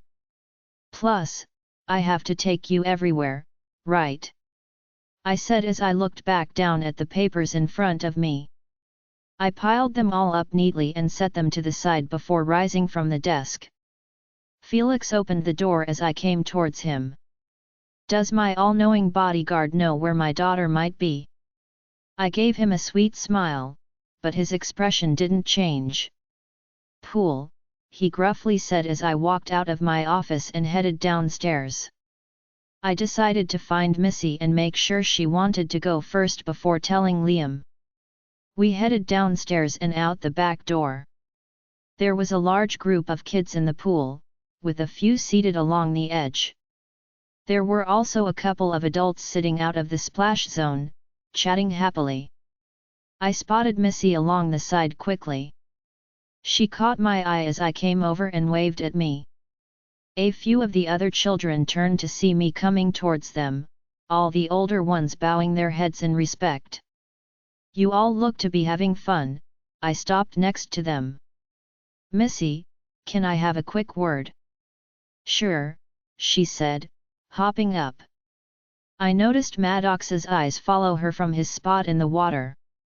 We stepped away from the pool and towards the grass of the lawn.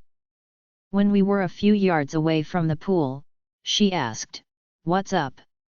I am going to head to the inn tomorrow evening.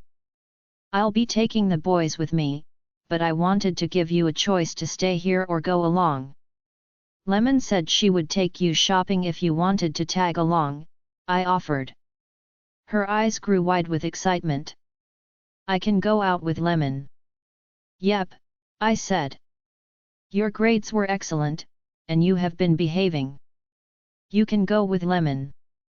She squealed in excitement. Yes, I want to go, she said quickly but then stopped and looked over at the pool before turning her eyes back to me. Can I bring someone with me? I was a little surprised by her question. As she had gotten older in the past couple of years, she had taken to wandering around town, spending time in the cafe or library, while we may be busy working during our time at the inn. She had never asked to bring anyone along with us. Can I ask who? I watched her carefully. Well, Maddox and I have been having a lot of fun together, and it doesn't seem like he has made friends with anyone else here.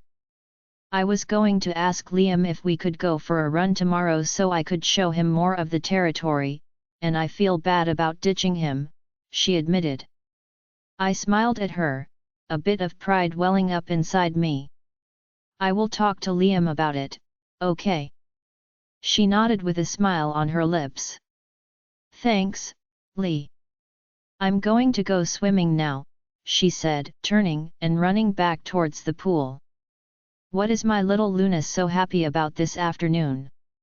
Liam's voice interrupted my thoughts as I watched Missy join her friends once more.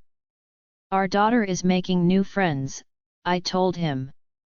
That is something to celebrate, he sounded happy. Maybe you should come up to my office, and we can do just that before I meet with Abraham.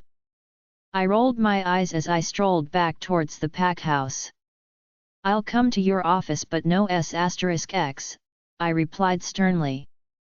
When I got up to his office, Felix stopped outside as I stepped in, not bothering to knock. Liam was seated on his little couch with reports all around him. He looked up and gave me a sad puppy dog look, making me giggle. I went over to his desk, sitting atop it as he stood and climbed out of his mess to come over to me. The kids and I are going to the inn tomorrow. Felix is coming along as well, I told him. Like that was up for discussion, he frowned at me. I knew he was not happy with the thought of me leaving without him. Missy has a request, I continued, distracting him. She just got her phone back. What else could she be asking for? He questioned. She would like to bring Maddox along, the boy that I healed. They have been getting along well, I told him.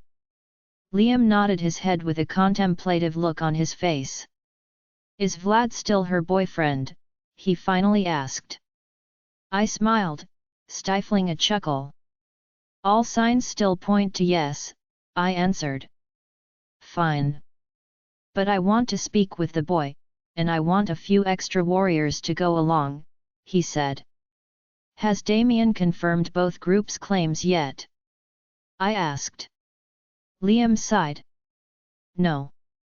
He is so wrapped up in what happened to his sister, he spends half his time rage training and the other half going over all the same things we have combed through 100 times already. Please tell me he isn't hurting anyone, I begged. Not too badly, he said. I sighed. I spread my legs a bit and pulled my arms up around Liam's neck, pulling him to me. He wrapped me in his arms, his body now flush to mine. There is one more thing I should talk to you about before I leave tomorrow, I said. He hummed, not breaking our hug. Maddox wants to become a warrior. He was very passionate about it when he spoke to me, I told him. Liam was quiet for a moment. The kid is 16, right? Did he not have any training in his old pack? He asked. I don't think so. But it seems the events leading up to them being here has Maddox re-evaluating his priorities. Liam was quiet, and I was wondering what he was thinking. After a few minutes, I pulled away from him and gave him an inquiring look. If he is going to follow Missy around like a puppy anyway, maybe I should let him. Train her a bodyguard young, he joked. I rolled my eyes. Will you talk to him? He's a good kid, Liam. I believe him when he says he will do whatever he has to, I pleaded. Liam brought his hand up to my face, tucking a curl behind my ear. Yes, little Luna. I will talk with the boy when you return from the inn, he agreed. Then his lips were on mine, not letting me say anything else. Junior and Leo were dozing peacefully in their car seats. They had spent a good part of the day running around with Delilah and Lucas, tiring themselves out before we left. Maddox and Missy sat in the furthest row back, each with one earbud in and watching something on Missy's phone. They made me smile, seeing how easily they got along. Part of me hoped that spending enough time with Maddox would make Missy realize that maybe Vlad isn't her mate. She was undoubtedly more social and vibrant around him rather than around Vlad. Felix drove us towards the human town. As always, he was quiet and passive, never bothering with small talk. A few years ago, I had been adamant to finally find out anything about his life before becoming my personal guard. For 3 months, I questioned him relentlessly, thinking he would eventually get so annoyed he would give me anything just to shut me up. That failed entirely. Then I tried bribing him with confections, which also failed miserably. I found out he would eat anything even remotely edible, taste not even being a factor. He was this strange enigma that was just a constant in my life that I eventually forced myself to accept. I looked down at the book in my hands, only half of the words I was reading registering in my mind. I was looking forward to getting some things done at the inn and spending some time with the kids. I already missed Liam a lot.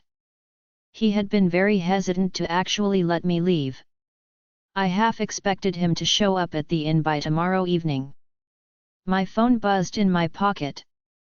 I pulled it out and smiled, seeing that it was a message from Liam. My alpha, stop missing me, little Luna. I can't work when I know you're sad. Goddess, I love this man. I slipped my phone back into my pocket and tried focusing on my book for the rest of the drive.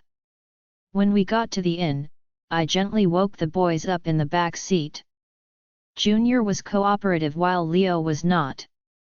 Missy offered to carry him back to the cottage. Maddox stepped in and lifted him from the car, telling Missy to lead the way. I smiled at their retreating forms.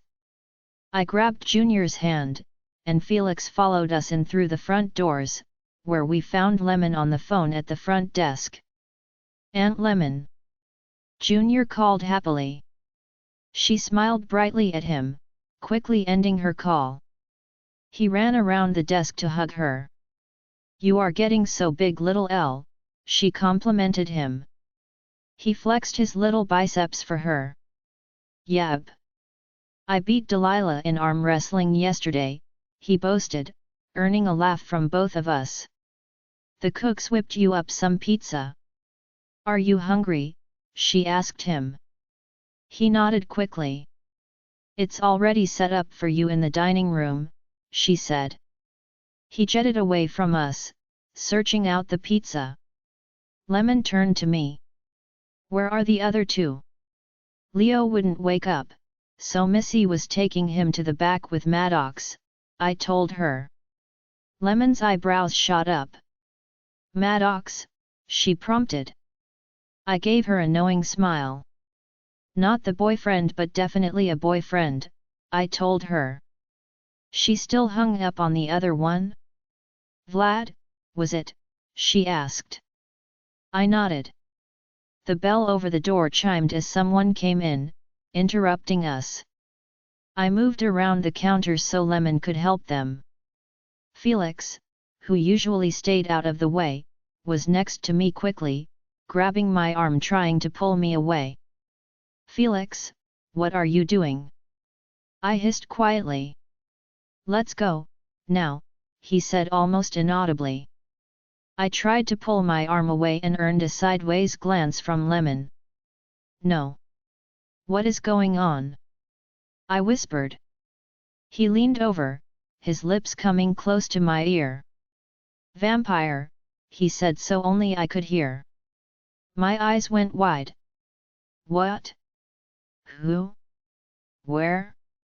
I looked at Felix, who had his eyes trained on the man checking in. "Him?" I couldn't get the best look at him, but he was around average height and wore a shaggy-looking suit with a matching hat. He seemed harmless with his slightly hunched posture. I had never seen a vampire, although I was aware they were the natural enemies of werewolves. Certainly, he wouldn't be stopping here if he intended to cause an issue. There was the definite smell of werewolf all around town that any supernatural being could identify. Felix tried pulling on my arm again. "I am no fool. I know that you are trying to remove the she-wolf for her protection. I assure you, I mean no harm to any member of your pack during my stay," a voice injected itself into my head. Felix must have heard the same thing because he stopped completely, giving the man a bewildered look. "Yes, we vampires have telepathic powers. You can hear my voice in your minds similar to how your species can communicate amongst yourselves," he answered our unspoken questions. The rest of the audiobooks will be uploaded in the next episode. Join us on Patreon to listen to more unlimited audiobooks.